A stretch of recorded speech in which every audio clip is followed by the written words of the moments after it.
ketika hari ini kita belum melakukan pressure secara final, tapi kita lagi menyusun strategis begitu. Menyusun strategis dalam arti sekolahkan dulu anak-anak mudanya, membangun komunitas terdiri dari seniman, praktisi hukum, para aktivis lingkungan hidup, aktivis sosial dan kebudayaan. Dan itu akan menjadi aset di kemudian hari. Jadi selama Indonesia datang dengan membawa uang triliunan rupiah, silakan. Jalan dibangun, karena itu besok akan milik kita. Jembatan dibangun, itu akan milik kita. Bangunan-bangunan itu akan menjadi milik kita. When time atau kapan waktunya, semua sedang diukur secara berskala. Jadi orang Papua tidak main emosional, tetapi dia akan frontal ketika ada pemaksaan kehendak atau yang sifatnya tersembunyi begitu.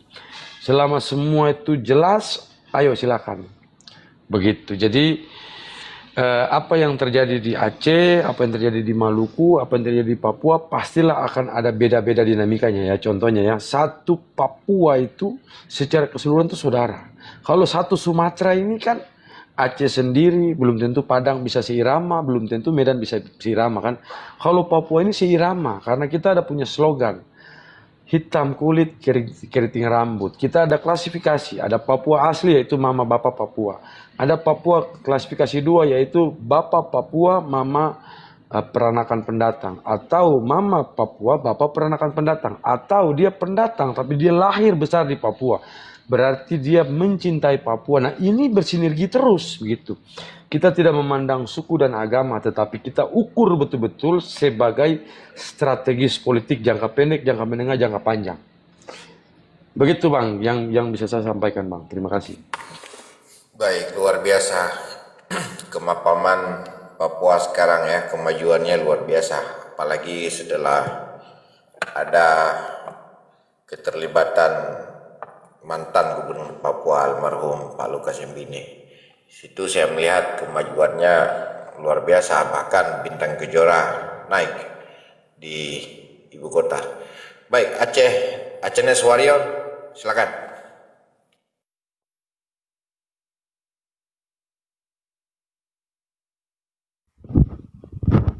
Oke, terima kasih. Salam untuk semua. Mungkin saya akan berbicara dalam bahasa Melayu supaya ada kawan-kawan dari Papua dan juga dari luar Aceh yang memang paham apa yang akan saya bicarakan nantinya kan. Yang pertama sekali saya ingin mencoba mengklarifikasi persoalan self-determination. Self-determination itu secara teori itu mengarah kepada referendum, tetapi referendumnya ada dua, referendum parlemen dan referendum secara terbuka, seperti kasus di Tim-Tim. Itu yang pertama. Yang kedua berkaitan dengan kenapa Aceh seperti sekarang ini bergejolak dengan persoalan 4 pulau. Sebetulnya itu bukan hal yang mustahil dan itu bukanlah sebuah penghinaan.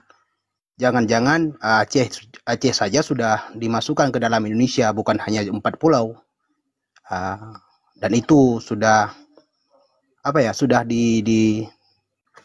sudah dimaktub dalam sebuah perjanjian, itu seperti itu. Itu dalam pembukaan MOU Helsinki saja sudah disebutkan bahwa Aceh adalah bagian daripada NKRI. Nah, berkaitan dengan 4 pulau itu sebetulnya karena hasil sumber daya alam di sana yang menjadi pertaruhan. Karena kenapa? Yang pertama adalah itu kan masalah pembagian hasil seperti yang disampaikan oleh Patriot tadi. Itu yang pertama. Yang kedua berkaitan dengan otonomi khusus yang untuk Aceh. Kenapa demikian? Karena dalam sebelum MOU Helsinki itu sudah ada sebuah ratifikasi Kovenan PBB yang berkaitan dengan hak sipil politik dan ekonomi sosial budaya.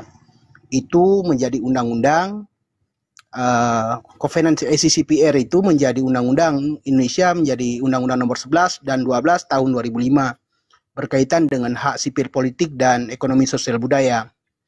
Jadi melihat berkaca daripada sudut hukum, tentu Indonesia memperhitungkan bahwa jika seandainya pengelolaan sumber daya alam yang ada di Singkil itu harus dimasukkan melalui Aceh, tentu itu sangat berat gitu.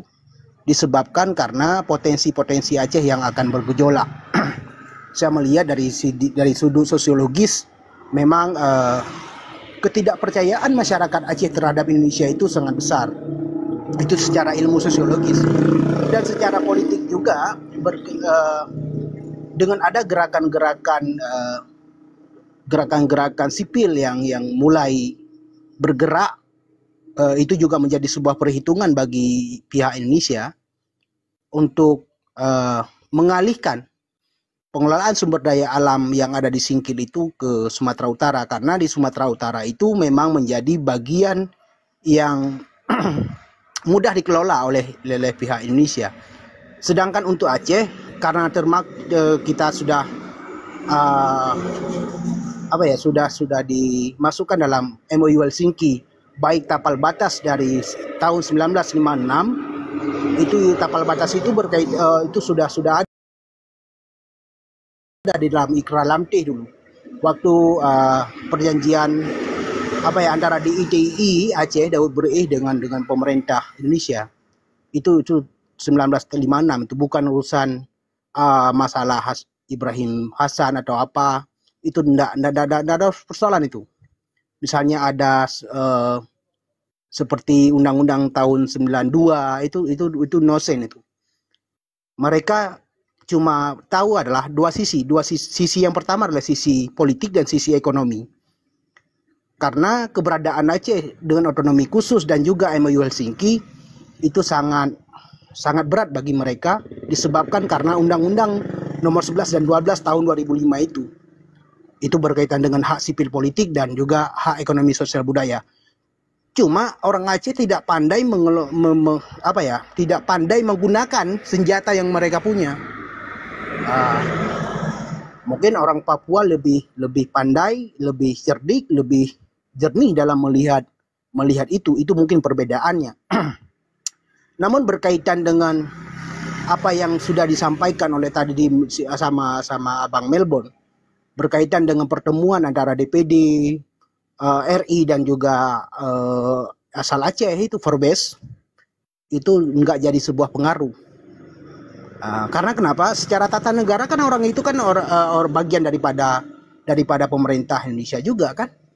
Bagaimana kita mencoba memberikan sebuah kepercayaan kita kepada mereka, sedangkan yang mereka lawan itu adalah atasan mereka. Itu nosen tuh.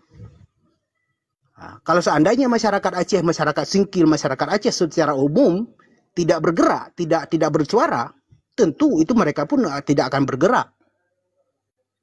Itu karena bicara atasan dan bawahan aja. Nah, berkaitan dengan itu, maka referendum untuk yang memang disuarakan pada aksi yang akan dilaksanakan tanggal 6 bulan 7 mungkin, seperti isu yang kita dengar, itu memang tidak bisa juga dimanfaatkan secara politik oleh oleh pemerintah Indonesia. Karena kalau seandainya sekarang diadakan referendum di Aceh pasti tidak akan pernah menang.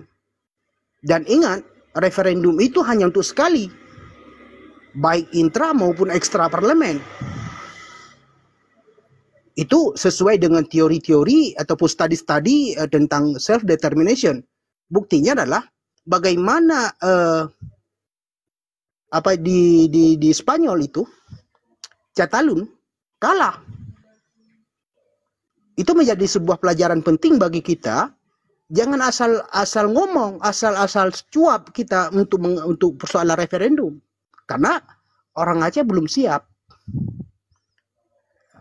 Beda dengan kasus di Papua. Kalau seandainya besok diadakan referendum di Papua, saya jamin 90% orang Papua mengatakan iya, mereka akan pisah. Tapi Aceh belum tentu. karena belum siap itu. Nah, oleh karena itu kita mengkaji persoalan ini mesti mengkajinya secara politik, ekonomi dan secara hukum. Kalau seandainya bicara sejarah, kita sudah jelas kok. Sebagai orang yang memang mempelajari beberapa buku karya daripada almarhum Tunku Syekh Hasan Muhammad Ditiro, saya sudah tidak pernah percaya kepada apa yang selama ini terjadi. Percaya pada pemerintah daerah, saya tidak percaya. Karena kenapa? Apa yang mereka buat itu semua hanyalah anjuran ataupun perintah, impres, surat dari menteri. Itu kan semua mereka yang jadi pelaksana di lapangan kan. Nah, maka itulah yang mungkin sedikit bisa saya berikan gambaran bahwa berkaitan dengan self determination, kita harus mengkaji secara dalam teori dan juga aplikasinya. Bukan serta-merta kita harus mengatakan referendum, enggak. Ini bukan persoalan kecil kok. Nah, jadi mungkin solusi untuk sekarang adalah kita coba bisa bersuara saja dulu. Bersuara, kita melihat perkembangan, mungkin dengan demikian rakyat Aceh akan mendidih darahnya lah. Ya, mungkin akan kepanasan, mungkin karena mereka memperhitungkan juga ini ada api dalam sekam di Aceh. Hati-hati, 20 tahun itu bukan waktu yang singkat loh. Selama masih rakyat, ulama masih diam, maka hati-hati aja, itu warning Kak. Nah, mungkin itu saja daripada saya, mungkin Kapten Bio. Baik, terima kasih Aceh Warrior. Bang Patriot ataupun